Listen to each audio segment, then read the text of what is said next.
Hey, welcome everyone to the Wealthy Speaker Podcast. Today we're going to talk about standing out in a crowded marketplace, which is exactly what most professional speakers are thinking about, right? We have the amazing Audria Richmond here with us. Welcome, Audria. Hey. Thank you so much for having me. I'm excited. I'm excited too. I can't wait to dig in. Yes. Tell everybody about your current business and what you do today. Yes. So my name is Audria Richmond. I'm a marketing and launch strategist. I primarily work with my clients when they are ready to become the obvious choice in the marketplace. Obvious choice. Love that.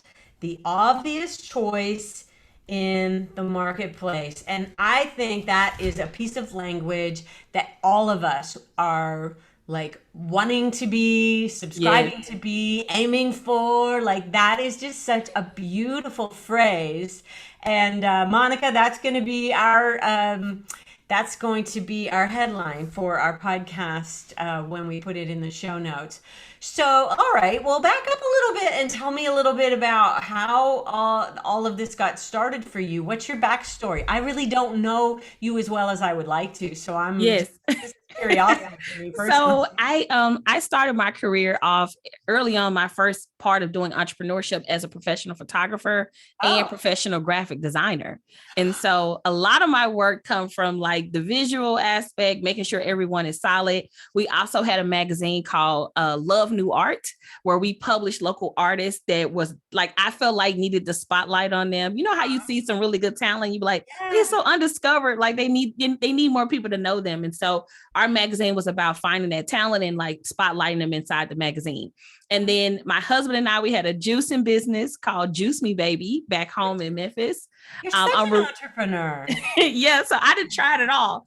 But the common denominator in all of those businesses was that we would always run into like this thing of like, I guess you could say I kind of call it like exhausted. Like, hey, it always come to an end, and it necessarily didn't come to the end. A marketing came to the end. We weren't really marketing it properly. They were great ideas, but they were poorly marketed. Right? They had great ideas. It was nice to have, and so that's how I kind of got into getting into marketing. Like a lot of those things were failed. Like we were started, tell all our friends and family. And then when we couldn't get anyone else to support, we were like, well, must was a bad idea. I later learned that it's only so far you can market within your friends and family. And so I really started to learn marketing, and that kind of set me up to what the work that I do here today. Now, I'm going to fast forward a little in our interview right now because I want people to recognize or understand what I know about you. And I'm so grateful for Odell. I think he's the one who introduced us, Odell and Stan on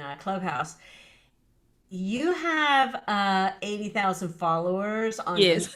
Instagram. So when she tells you that she's been through the struggle, I am going to say that you're on the other side of it now. So you just pointed what the problem was, but you're not still swirling around in that same problem. You have clearly fixed the problem. Yes.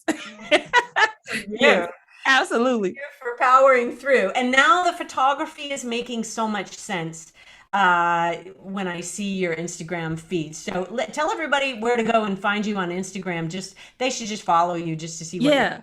So my name is Audria Richmond, and I'm Audria Richmond across all platforms. So Twitter, Facebook, all of it. Audria Richmond is her handle on Instagram. You just need to go out and see, okay, what's somebody who has 80K followers doing? I really don't know that many people in the speaking industry that are pulling those numbers. So Mm. since we're there now, I'm going to just ask you, um, what did you do? And I'm thinking some level of consistency on some front Yes. to draw those kinds of followers.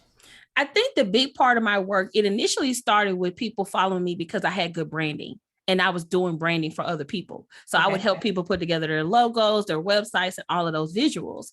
But I realized that wasn't really the problem. A lot of people can actually get past that part fairly easy, picking brand colors, getting a nice website, getting the professional photos. But a lot of people don't know how to stay in business or get clients and customers. And so I really decided to kind of like double down on that, because I felt like that was the root of the problem. Like I felt like that part, the branding, the visuals, the cute stuff was easy to fix. It was more so about, how do you be relevant? How do people remember you? How do you get consistent business? Those were the things that I saw a lot of people struggling with. And so when my brand first started, it was called Building Big Brands. And we were all about helping you build a brand. And it's still deeply rooted in my work, but it's not like forefront, right? But I also realized you could build a brand, you could build the visuals, you could look good, but how do I know you're the one I should be doing business with? And that's how the whole UnCloned brand came about.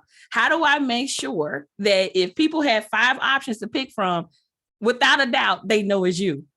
And that's how we got to being UnCloned and like the whole UnCloned brand. Okay, so UnCloned Marketing is the brand, but it's also the title of a new book. How long ago was the book out? The book came out on my birthday last year, July 20th, 2020. And awesome. I've been a published author and I've published multiple books, but this book is the one that really like caught fire. And you know what I mean if you're an author, right? Is that you have that one messaging or that one thing that like kicks off. And I think what was missing from this particular book is like, this book is all about marketing campaigns, and people were looking for a book that was like straightforward. And, I don't have a college degree or a college background. I went to technical school, but that's far as it is. So when you read UnCloned Marketing, it's very simple to understand.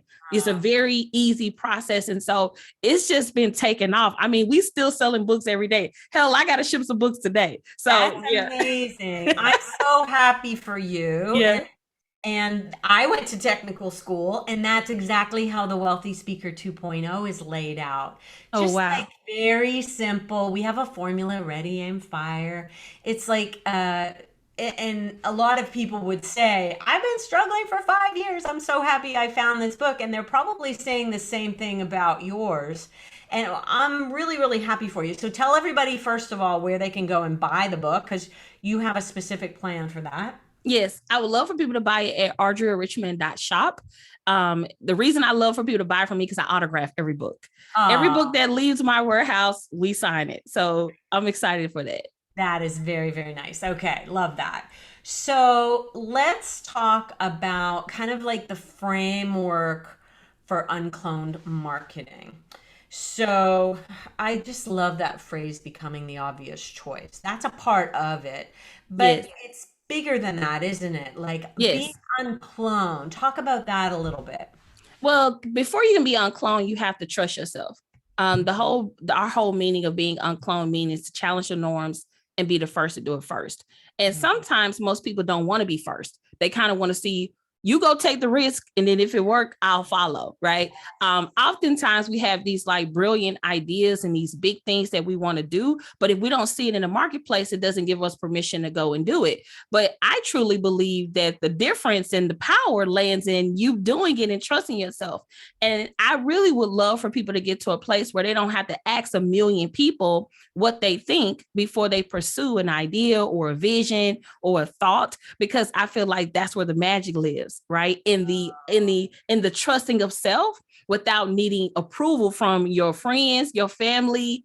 And some people not going to like what I'm about to say, but sometimes your coach is wrong. And you have to get to a point where you trust yourself, the vision that was given to you, and see it out in the marketplace. Yeah. And I've said to my clients on oodles of occasions, look, I'm going to give you some stuff to think about, but you need to filter it through your own idea base. Yes. And go with what feels right to you. Because ultimately, I'm just giving you information based on my experience. And sometimes people will have a gut that is different, and that is okay. Like I will totally support them in an idea that is not what I suggest. Yes. And a lot of times, I would say maybe 25% of the time that works out pretty darn good. The other 75% is like, okay, well, I told you to pick a lane 3 years ago. And now you're back talking to me again, right? So I don't mind that you said that at all. That does not bother me as a coach. I am not offended by that. So, okay, dig down a little bit deeper into uncloned marketing. It's you're gonna trust yourself. It's a mindset first. Yes. And tell me more about what on. Once you get past trusting yourself, right? The next thing you want to do is make sure you have something that people want to buy, right? Obviously, it could be your talk, it could be your product, it could be your course, it could be your program, but it has to be different. And I know we might be thinking, well, if I sell shoes, everybody sells shoes. Well, do they? Do they package it the same way? Do they brand it the same way? Do they communicate it the same way? It's kind of like hamburgers, right? There's a reason why you go to to McDonald's to get the Big Mac, and you go to Burger King to get the Whopper. Yeah. They're both burgers, but it's about how they're packaging it and talking about it that makes you decide and make a decision. And that's really what your brand and your positioning and everything that you do is supposed to do, is make people make a decision. And you help people make a decision by the branding you use, the language you use, how you present yourself, your actual offerings is the thing that makes you different, right? So if I had to pick from, speaker A that's just going to come and talk, and I had to pick from speaker B who's going to talk, they're going to send welcome kits, they're going to debrief with my people and do all of that. It's a no-brainer who I should book as a speaker, I love that. And we've been talking so much here with, especially during COVID, we have so much opportunity out there right now on how to really dive deeper into a customer's problems Yes. and provide a more long-term solution rather than a one-off. And like you Yes. said, you can come in. So we talk about it moving from transaction to transformation. Transaction is, oh, I'm so sorry. Transaction is, I thought I turned that off. Transaction is when somebody calls and says, "Are you available on April 30th in such and such a city for this particular event?" That's a Right. one-off, and you go in, you fly in, you do it, and you leave. Transformation is when you're saying, "Okay, well, let me do a quiz and do a survey for all of your people first, and then we're going to work that into the presentation, and then we're going to do some deep dive workshops after it's over, and blah blah blah blah blah. We're going to really help solve that problem." And Right. it sounds to me like a part of that is asking clients really, really good questions Right. that allow us to dive deeply into that, and then you pull that into your marketing, right? It's like providing an experience, right? The Yeah. brands that I love, like one of my favorite brands is Apple, right? And sometimes people don't understand, like, I am that person that stood in line and waited on the new iPhone to come out, right? Like I am that person. And I That's what think, just rang, everybody. The number, the 13. Thank you yeah, very I got the much. 13 too. You know what I mean? So like, I knew I loved you for a reason. yes. And so I'm that person that will watch the 1 hour keynote to learn about the new products and what makes them different and all of those things. And I think that a lot of people feel like, well, people don't need all of that, or people don't want all of that. And that's not the truth. Like a lot of people like to make informed decisions when they're looking to buy anything, whether it be something to eat, what you put in here, all the way down to what you get put into your home. So I think that we kind of got to go back to the basis and begin to slow down the sales process. And how can we create an experience? We need to kind of add customer service back into it. We need to be able to add customization back into it. And like, how do we add like that personalized aspect? And I mean, and I know we all sell systems and programs and all of those things, but we still can customize it to the client to make them feel heard and important. Yes, absolutely. And using their language back in the proposal. Yes. You might start with a template, but hey, let's customize it so that they do feel. So when you're thinking about the Audria Richmond experience, what do you get on the first phone call all the way through to the Yes. aftercare? What does all of that look like? And I want to back up for a second to creating, I don't know if you've used the term irresistible offer. I'm working right now on a grand slam offer. That's the language that I got from a book that I'm reading right now. What is your term for, well, I guess you say it's the obvious choice. Yeah, we call ours the uncloned offer. The You know, uncloned yeah, offer. it's all about uncloning your offer. We have a process that we take our clients through. Would you like for me to share it? Of course. Yes. So the first thing is you're gonna go in, and this is such a basic framework, and it works like gangbusters. So the first thing you're gonna do is research the top 10 people who do what you do, right? Whatever that is, whether it be a product, service, or whatever. Yep. Once you find them, you're gonna make a list of what's missing. What do you feel like is missing? Like, oh, I wish that we could offer this, and this. And then where's the opportunities? You're going to list out what's missing as well as the opportunities. And then that should give you your uncloned offer. That is literally as basic as it gets.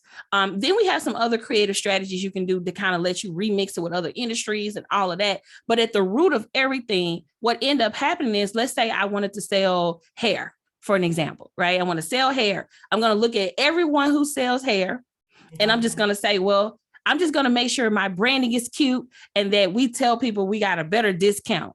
You got to do way more than that, right? Like, can you package it differently? Again, can you talk about it a little bit differently? Can you add more educational resources that you can't find anywhere else? And honestly, being uncloned is about just going the extra mile. Some people don't want to go the extra mile. They want to go just enough to get the check. Yeah. And then once they get the check, we're out of here, right? Like, I don't want to do all that extra stuff. Why are you doing all of that?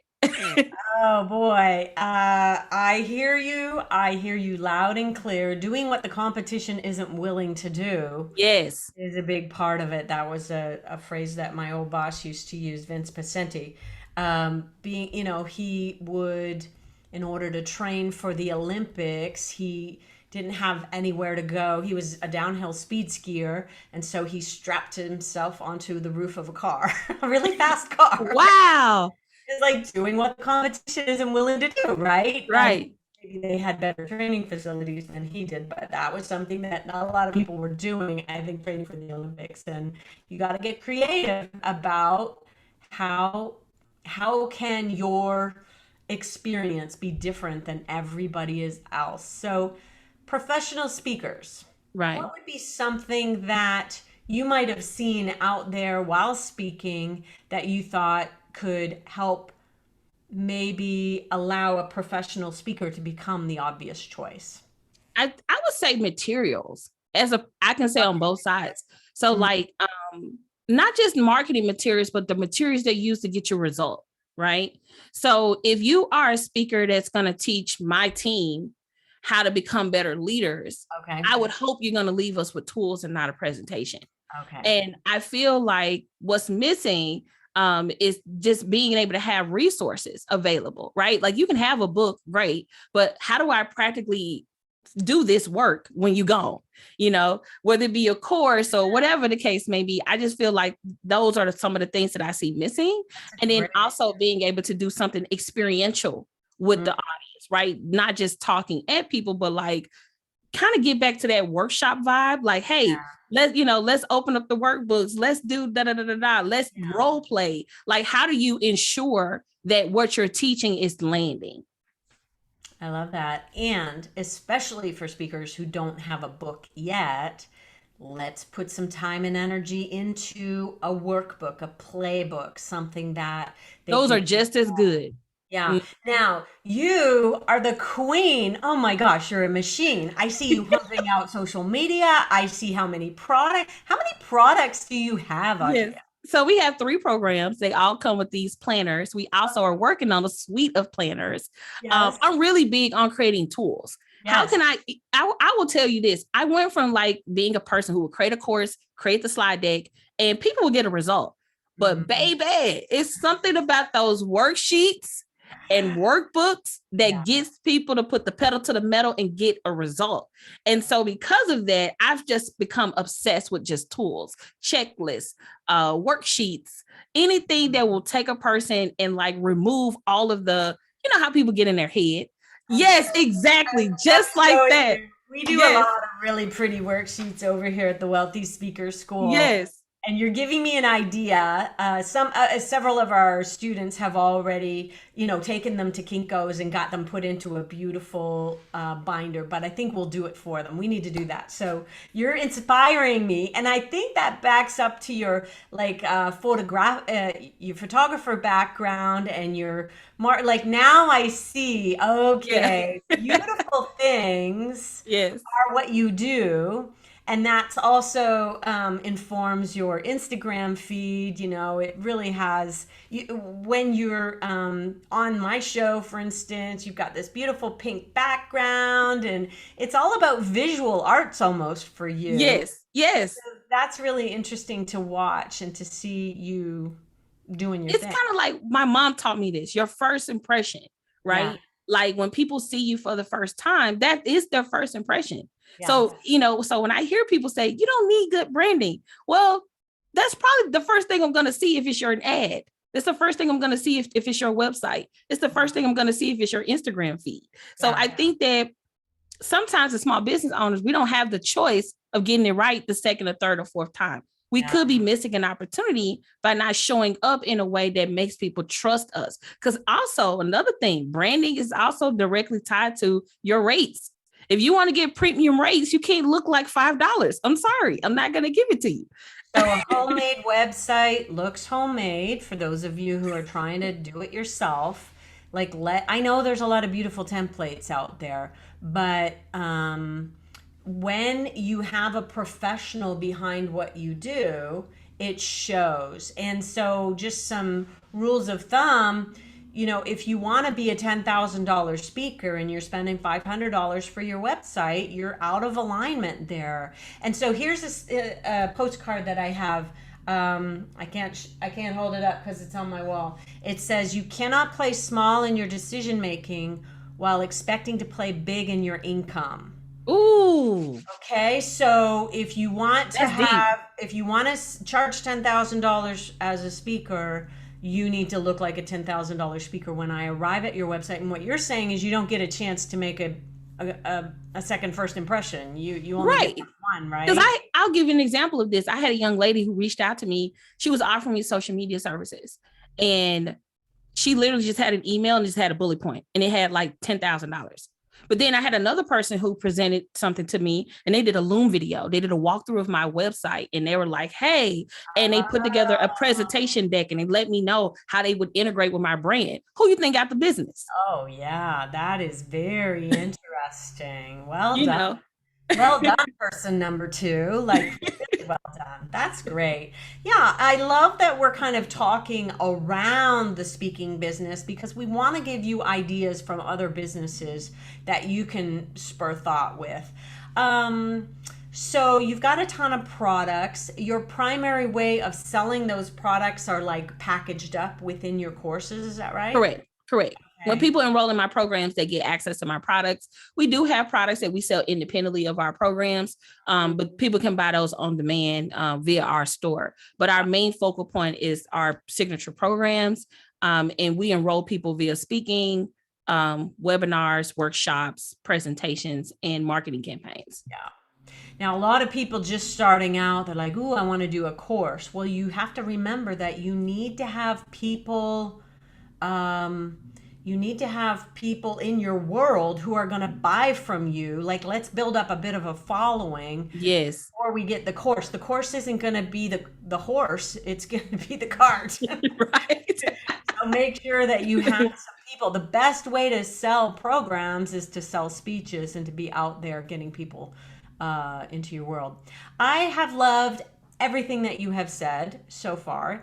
Thank you so much. What have we missed? What's an important thing that you think people should or speakers should be thinking about that we might not have touched upon so far? I think that speakers should be thinking about marketing campaigns as it relates to their prospecting.